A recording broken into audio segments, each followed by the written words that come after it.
emanciparse. La diferencia es que en la privación de la patria potestad, el padre tiene que seguir respondiendo por todo económicamente por su hijo, solo que no va a tener ningún derecho frente a su hijo. Pero en la emancipación ya no.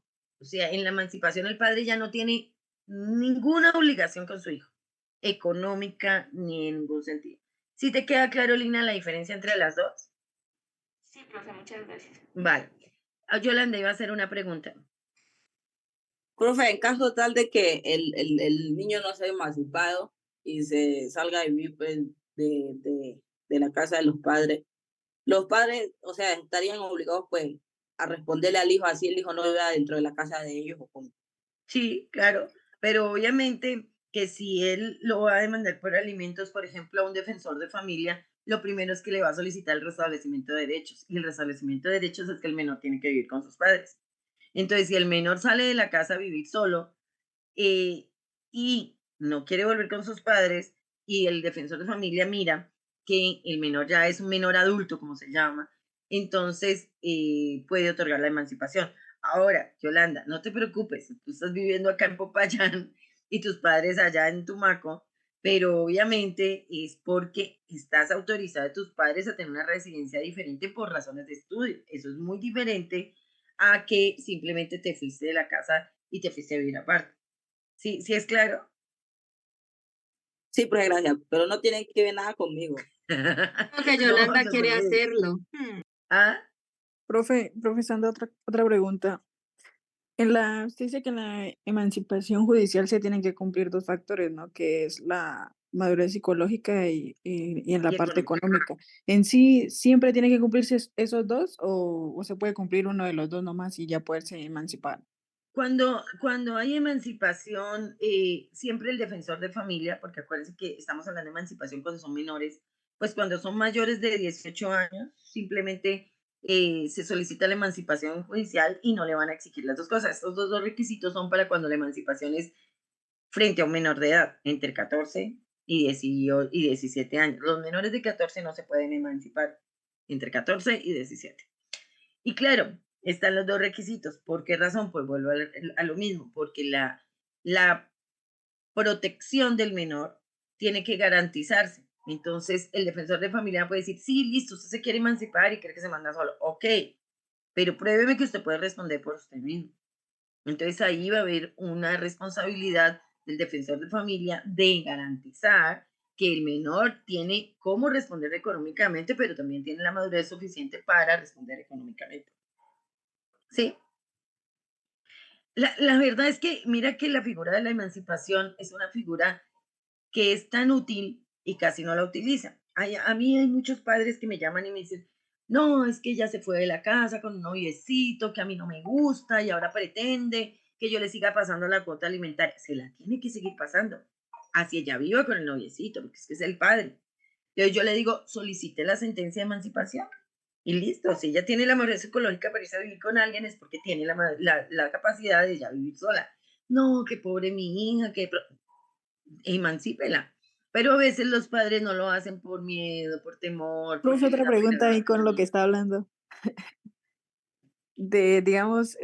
Habla de, digamos, que la hija se va a vivir con otra persona, ¿no? Profe, pero digamos, si, digamos, no pasa nada si ellos, digamos, están viviendo, pero no tienen declarada, digamos, la unión marital de hecho. No pasa nada. ¿Ahí no hay problema o...? Es que mira, funciona de esta manera. La obligación del padre de dar alimentos a sus hijos es hasta los 20, hasta los 18 o 25 está estudiando. Entonces a mí me llegan los padres en ese sentido a veces. No, es que mi hija tiene 17, pero es que ella ya se fue a vivir con el novio. Ni siquiera hablan de un año marital, se fue a vivir con el novio. Y pretende que yo le siga pasando la cuota alimentaria. Y yo le digo, es que tiene la obligación de pasarle la cuota alimentaria hasta que cumpla 18, esté estudiando. Pero es que vive con el novio. Entonces solicite la demanda de emancipación. Y entonces en la demanda de emancipación el padre va a tener que probar, así no la hayan declarado la unión, pero tendrá que presentar pruebas de que ella vive con su novio en otra residencia, tendrá que tener pruebas, testimonios, fotos, testigo, todo, y que solicite la emancipación. En ese caso, hasta ahí llegaría la responsabilidad económica del padre frente a su hija. Claro, de ahí en adelante le puede dar amor, afecto, cariño, todo lo que quiera, pero ya no lo puede obligar legalmente. ¿Sí es claro? Profe, sí, Dime. señora, profe, pero digamos, esto, no sé, ¿no? Digamos, pues, obviamente que uno de joven, digamos, no, pues el muchacho, pero si se logra, no sé, digamos, ella se da cuenta o qué, digamos, no tienen la estabilidad económica o, bueno, para suplir sus necesidades, ya, bailas ahí, o sea, Baila. nada. Pero es que, vuelvo y te digo, Magali, esto es lo que la ley dice y lo podrían hacer, pero lastimosamente los padres no lo hacen. ¿Y por qué digo lastimosamente? Porque es que yo les digo como abogada y como mamá, si mi hija de mañana se va a vivir con el novio, yo al otro día le presento una demanda de emancipación. Entonces asuma sus responsabilidades. ¿Por qué? Porque es que si usted ya está teniendo la obligación de irse a vivir con otra persona, pues es lo suficientemente madura y económicamente para que yo ya hasta ahí cese mis obligaciones. Pero los padres no lo hacen y no lo hacen por dos motivos. Uno, porque no saben. Y dos, porque muchas veces les da pesar, porque muchas veces la hija o el hijo lo manipula, bueno, por mil razones. Pero lo legal sería eso. Luego una pregunta. ¿Han habido casos donde, digamos, los hijos demanden a los padres porque no responden por ellos? Claro, todos los días, cuando empiezan su consultorio jurídico, que les va a llegar por ahí 10 casos diarios de, o sea, tú me dices hijos que demanden a los padres, ¿no? Sí, Claro, todos los días, pero ¿y si los padres no tienen para responder por ese, hasta los o sea, 25, es que ya vamos para allá. Erwin, ahorita que veamos alimentos, les voy a dar los 4 criterios que se necesitan para fijar una cuota alimentaria. Pero desde ya te digo, la ley 1098 del 2006 dice que cuando yo no puedo probar cuál es la capacidad económica del padre o la madre, la ley presume que se gana el salario mínimo legal mensual. O sea, un padre no puede decir, es que no respondo por mi hijo menor de edad porque no tengo plata. No lo puede hacer, legalmente no es permitido. O sea, el padre tiene que responder por sus hijos. Así no tenga, pues si no tiene, tiene que conseguir, porque es su responsabilidad desde el mismo día en que lo engendró, en que se nació la afiliación y en que lo reconoce como su hijo. Sí, sí es claro, Herbi. Profe, otra cosa con lo que dice este compañero, como hay un dicho que dice, ¿no? Que el que con nada tiene, nada responde, ¿no? Ahí no aplica eso, porque digamos, No, en algunos, por ejemplo, veamos en el ámbito del campo, ¿no? Uno puede ver que ahí esto, digamos, para conseguir el dinero como tal es complicado, ¿no? Y ganarse o digamos se presume un salario mínimo, pues eso es una gran mentira. Entonces, digamos, ahí cómo se podría, no sé, defender uno, digamos, en el caso de que, bueno, por andar de, por ahí de fastidioso y bueno, salió un niñito, pero pues no tiene como en sí cómo responder ahí que, porque Magali, también hay que mirar los, pues, los aspectos, ¿no? Porque, pues, en la ciudad es una cosa y en el campo es otra, entonces, pues, también hay Magali, que mirar eso. mira, ahorita que veamos alimentos, les voy a enseñar 4 cositas que son los criterios que se debe tener en cuenta para fijar una cuota alimentaria. Y entonces en ese evento vamos a mirar cómo se fija una cuota alimentaria de alguien que se gana menos del salario, de alguien que se gana más del salario y de alguien que se gana el salario mínimo. O sea, hay unos criterios. Y uno de los criterios, adelantándome un poquito, pero si no me quiero adelantar mucho porque quiero decirles algo antes de empezar con la tasación de alimentos, es que vuelvo y digo, cuando yo no pueda probar cuánto se gana la persona, la ley presume que se gana el mínimo. Cuando yo digo no puedo probar, quiere decir que no tengo cómo demostrar cuánto se gana la persona, pero tú misma lo estás diciendo. Si hay una persona que está en el campo, que vive de la cosecha, no sé, de yuca, de papa, de café, de lo que sea, pues esa persona tiene que decirle algo, es, mire, yo vivo de la cosecha que se da cada mes de tal cosa. Eso me deja unos dividendos de 200.000 pesos mensual. Entonces, eso es lo que yo me gano y sobre eso me va a tasar la cuota alimentaria. Entonces ya no es del salario mínimo, sino solo lo que pruebe. Por eso habla la norma, cuando no se pueda probar. Pero si yo puedo probar que me gano menos del salario mínimo, sobre ese valor me tasan la cuota.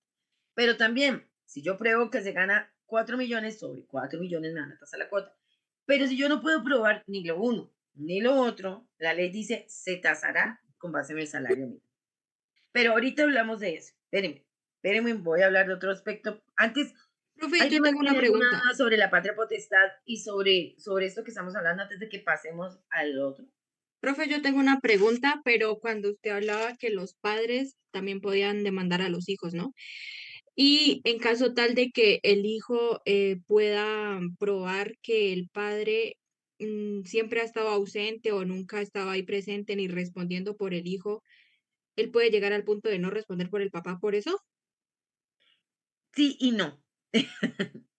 Sí y no, ¿por qué? Espérame, ya te voy a responder. A ver, si tienen patria potestad, o sea, si tienen filiación y tienen patria potestad, y nunca la madre del menor o el mismo joven cuando cumple 18 demandó a su padre por alimentos, el padre puede demandar al hijo para que le dé cuota de alimentos. Así haya sido el más irresponsable de todo el mundo, porque para la ley, si tú no lo demandaste, es porque estaba cumpliendo. Entonces, ejemplo, yo he tenido casos, lo que tú dices, de padres que nunca en la vida le han dado ni una banana a su hijo, que ni amor ni nada. Pero la mamá nunca demandó a ese padre por cumplimiento de alimentos. Digo, dejemos así.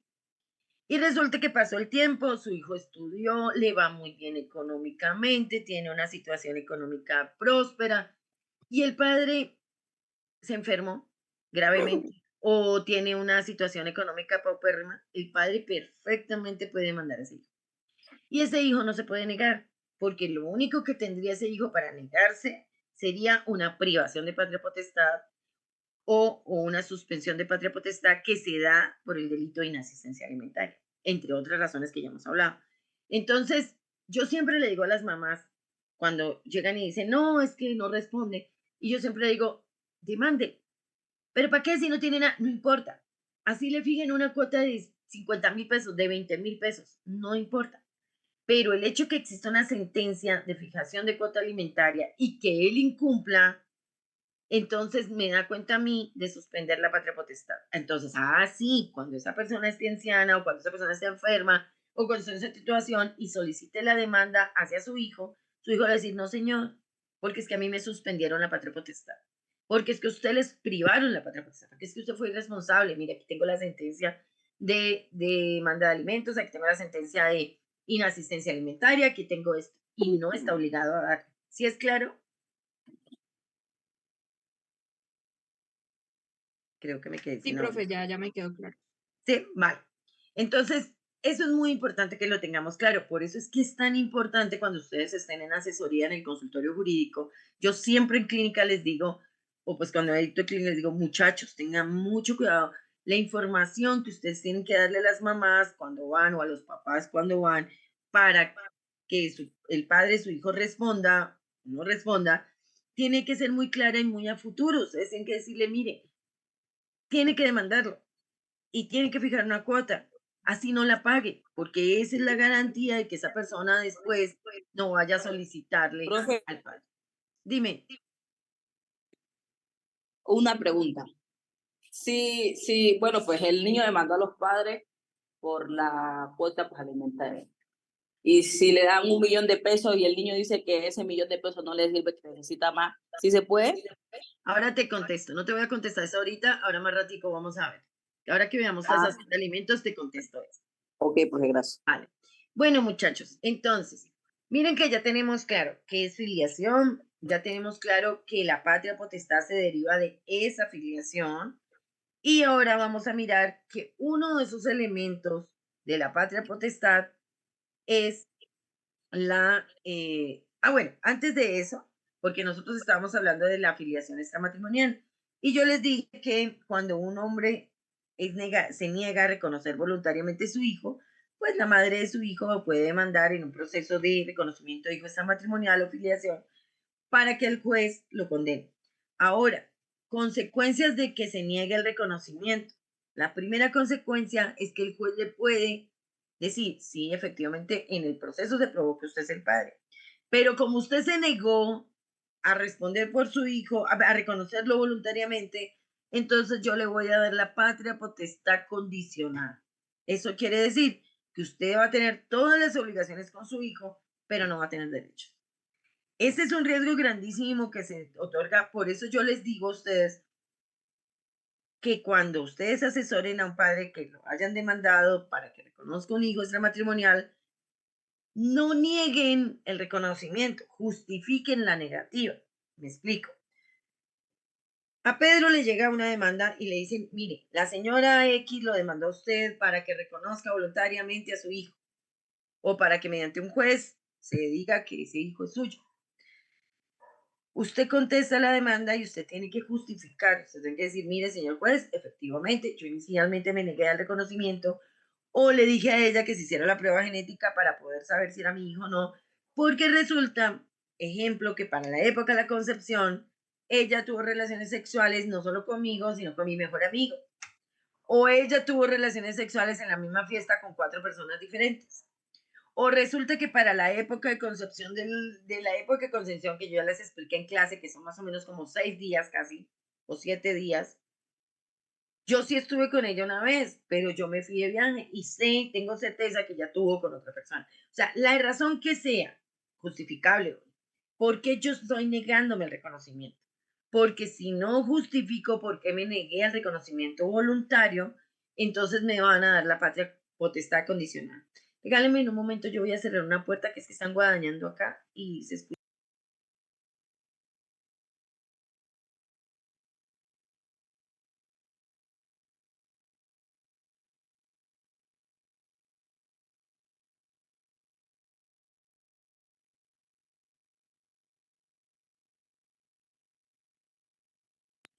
Listo, muchachos. Hasta ahí sí les queda claro. Bueno, entonces, una vez tenemos patria potestad, muchachos,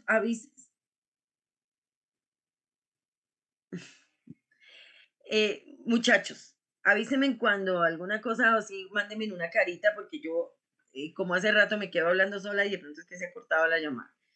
Bueno, Está niños, bien, Que eran dos consecuencias, esa va una, creo. ¿de qué? De negarse al reconocimiento. Una es la patria potestad No, condicionada. o sea, esa es la consecuencia de Ah, ya. eliminación del reconocimiento. Es una, Ah, ok, vale. que le pueden dar la patria potestad condicional. Vale, profe. Bueno, ahora bien, una vez ya tenemos filiación, o por ende patria potestad, que se prueba como Erwin, que se prueba como Ramiro, que se prueba como Alejandro,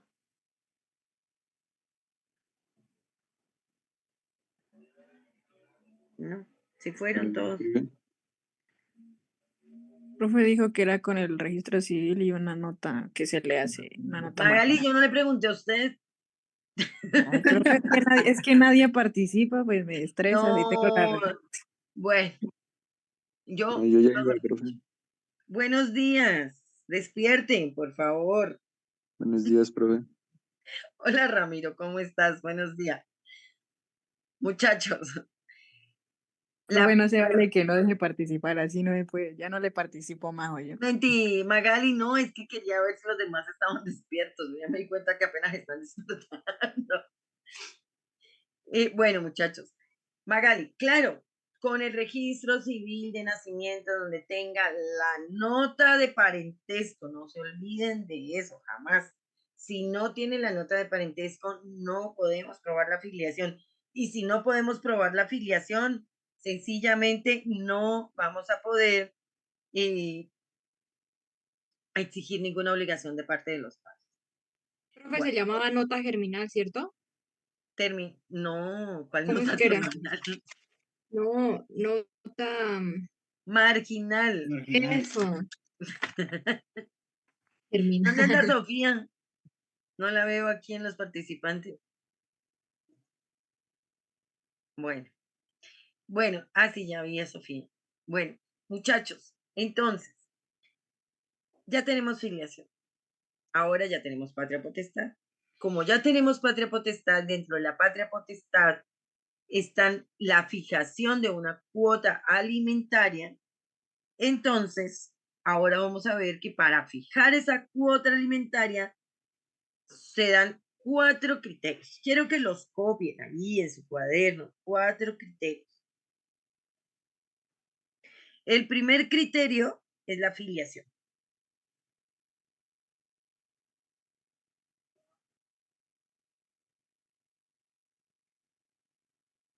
El primer criterio es la filiación.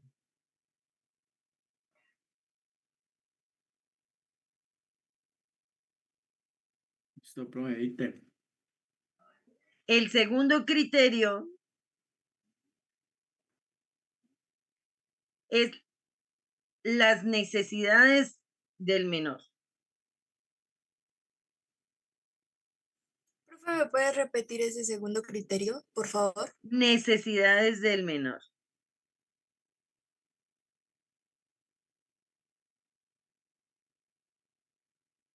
Profe, qué pena, ¿puede decir los 4 criterios para qué era? Para la Para fijación de... fijar la cuota alimentaria. Gracias, profe.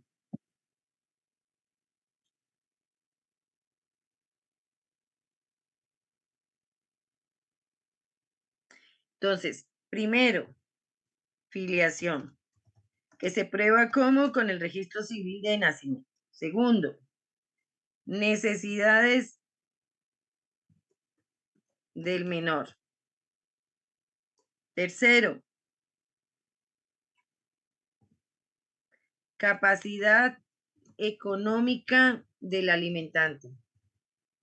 Se las estoy escribiendo en el chat para que las tengan más claras. Y cuarto,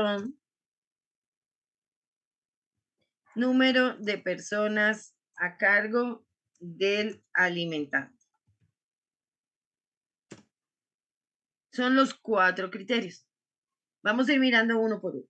El primero ya lo vimos, filiación. Ya hablamos de filiación. Segundo, necesidades del menor. Y para establecer las necesidades del menor, tenemos que ir determinando. Vamos a hacer un cuadrito entre todos. ¿Cómo fue que me dijo compartir pantalla? Que ya me enseñó. No, es que eso me sale en inglés. ¿Cuál es el cosito de compartir pantalla, niños? En inglés, ¿cómo se llama acá? Shared. Lo que está en verde Listo. en la parte de abajo. Listo, perfecto. Gracias. ¿Ya? Ahí están viendo un Excel. Niños. Sí, ¿Están viendo señora, el ahí Excel? está. Listo, entonces, miren. Tenemos gastos del menor mensuales y tenemos gastos anuales. ¿Listo? ¿Cuál será el primer gasto del menor? Primer gasto del menor. Alimentación. Entonces, ¿aquí qué vamos a poner? Señora. Mi papá se casó con ese año. Uy, no, qué raro. Hola, tía. No se enoje, no se enoje. No se enoje. Los audios. Daniela, limpia el baño usted. Los audios, cagó. niños. ¿Ya? Bueno. Entonces, lo primero que vamos a tener que establecer es la alimentación. ¿Cuánto gasta el menor de alimentación? Entonces, muchachos, ¿cuánto gasta en desayuno? ¿Cuánto vale un desayuno? 6.000. 7.000. 6.000. Pongámosle 5.000. Vamos a hacer un promedio ni muy alto ni muy, bueno, más o menos básico. ¿Listo? ¿Cuánto Profe, vale? una pregunta. ¿Pero esos son los gastos de un solo menor o ya De sería de un todas las solo personas que menor, están a de cargo de uno. Vamos a ir viendo uno por uno. Si son 2, multiplicamos este promedio por 2, por 3, por 4. ¿Listo? Entonces, 5.000 de desayuno. ¿Cuánto de un almuerzo? 10.000. 10.000. ¿Y una cena? otros 10? Otros 10 o 15. Entonces, más o menos, póngale que son 25.000 pesos diarios. Multipliquen 25 por 30.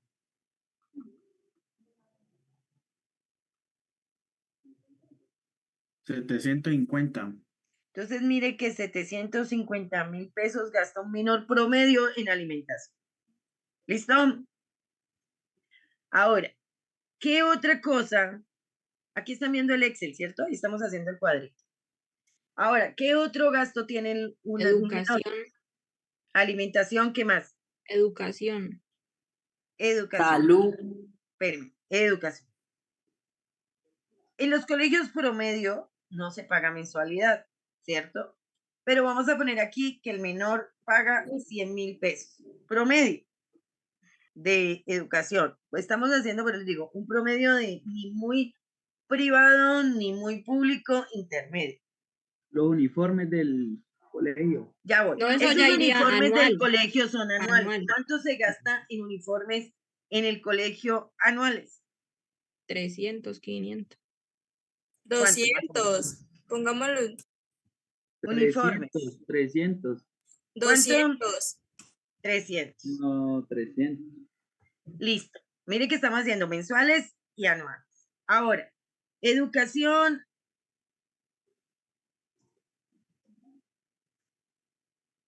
Educación. Ahora, transporte. ¿Cuánto más o menos se gasta un menor en transporte mensual? Profe, Más o pues que menos. el diario Póngale que sean tenga que coger 2 buses, son 5.000 pesos. 5.000, 5.000 por 30, 150, ¿no? 150. pero más o menos, promedio. Eso puede ser más porque pues si se le paga transporte, o puede ser menos porque si vive cerca de la casa, estamos haciendo un promedio. Lonchera. ¿Cuánto se puede gastar en lonchera mensual o diario? ¿Cuánto vale una lonchera diaria? El pantalón con salchicha 5.000. está 2.500. Ya toca 5.000. Claro, 5.000. 5 por 3, 15. Y otros 850. Listo. Pero resulta, y aquí quiero hacer un break, que los alimentos, según nuestro Código Civil, se dividen en alimentos congruos y alimentos necesarios. Quiero que nos ubiquemos en el artículo 412, 413 del Código Civil. ¿Quién quiere leer?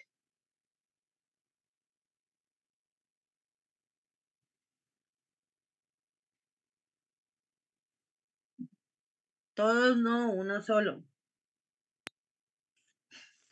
Artículo 413, clases de alimentos. Los alimentos se dividen en congruos y necesarios. Congruos son los que se habilitan al alimentado para subsistir modestamente de un modo correspondiente a su posición social. Necesarios lo que basa para sustentar la vida. Los alimentos sean congruos o necesarios comprenden la obligación de proporcionar al alimentario menor de 21 años a la enseñanza primaria y de alguna profesión u oficio. Perfecto. Entonces, miren que los alimentos necesarios son aquellos que necesita un menor para sustentar su vida, o sea, para no morirse de hambre. ¿Qué necesita alguien para no morirse de hambre? Agua, la arroz. papita, la yuquita, el arroz, la arepa, el chocolatico. ¿Qué más? Los frijolitos. Lo básico, para que no se muera de hambre. Esos son los alimentos necesarios y esos alimentos necesarios son iguales o deberían ser iguales para todos los seres humanos. ¿Vale? Pero la ley me dice que hay unos alimentos congruos, que son los que habilitan al adolescente, al menor, para vivir de acuerdo a su modo social. Y no es lo mismo los modos sociales de todos, muchachos. ¿Por qué? Porque si ahí tenemos un niño, por ejemplo, que vive en una vereda, donde su casa queda a media cuadra de la iglesia, a media cuadra de la escuela, a 3 cuadritas de la cancha de fútbol, les pregunto, ¿cuáles son los alimentos necesarios de ese niño? Agua para que se hidrate. Ajá, ¿qué más? Necesario. Arroz.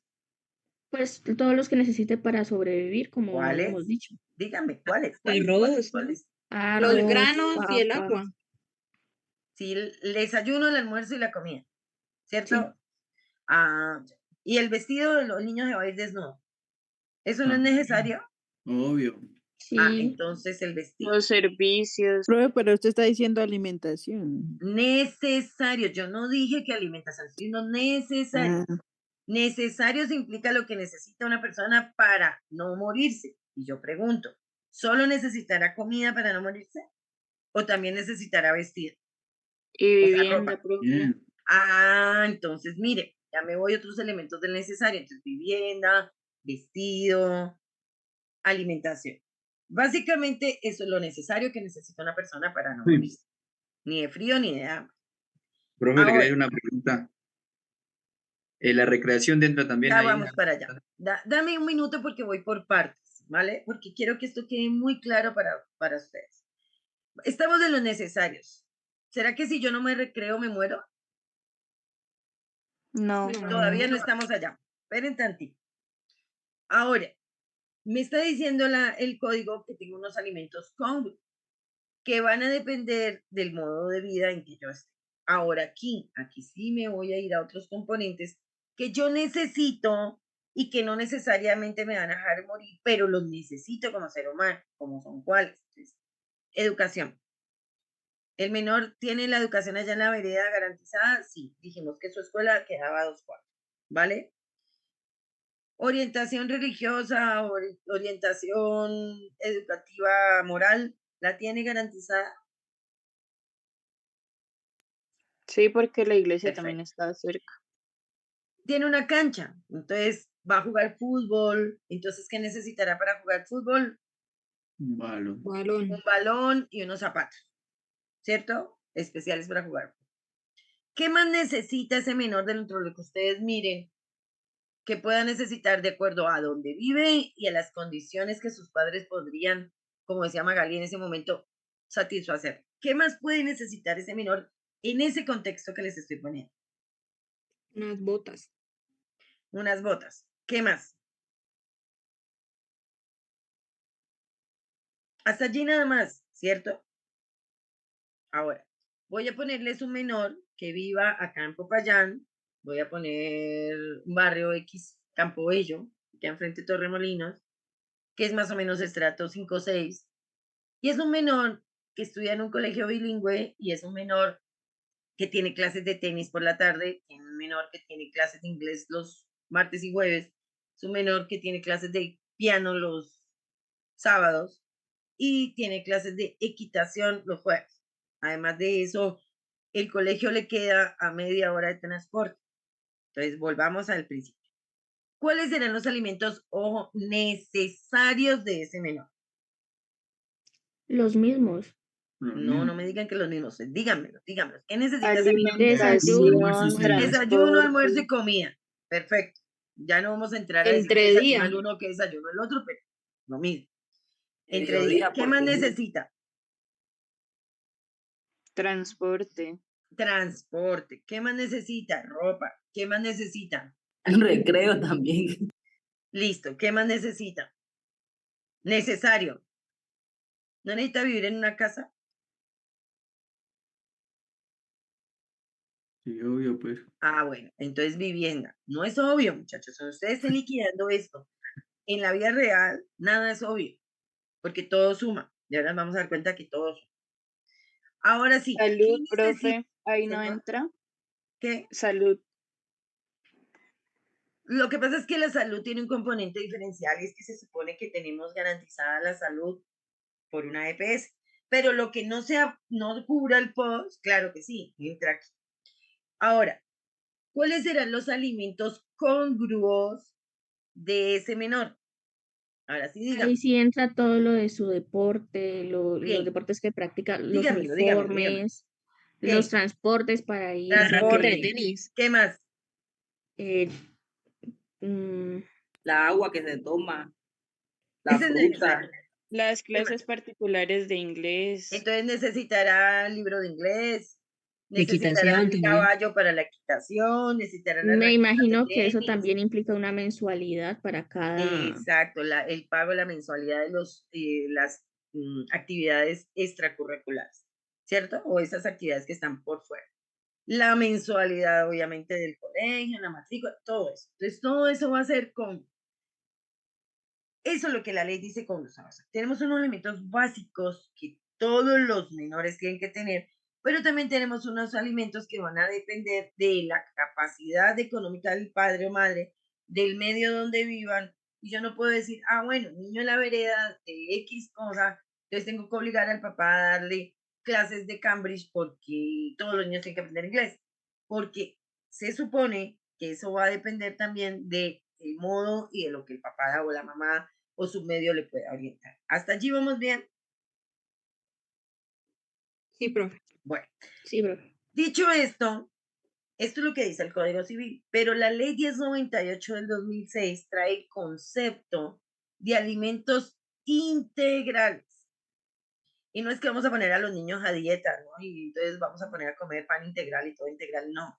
Cuando habla de conceptos integrales, se están refiriendo a que no solamente es los alimentos básicos o necesarios, los alimentos congruos, sino que tratamos al menor como un sujeto de derechos que no solamente es cuerpo, sino también mente.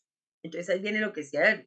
Entonces también tenemos el criterio de la recreación, la orientación o formación moral, espiritual, el amor, el afecto, las visitas, la compañía, etcétera, etcétera. O sea, todo lo que me forma a mí, no solamente como cuerpo y que tengo que comer para no morirme en el cuerpo, sino también como mente y alma. Entonces, ya mira a los menores y a los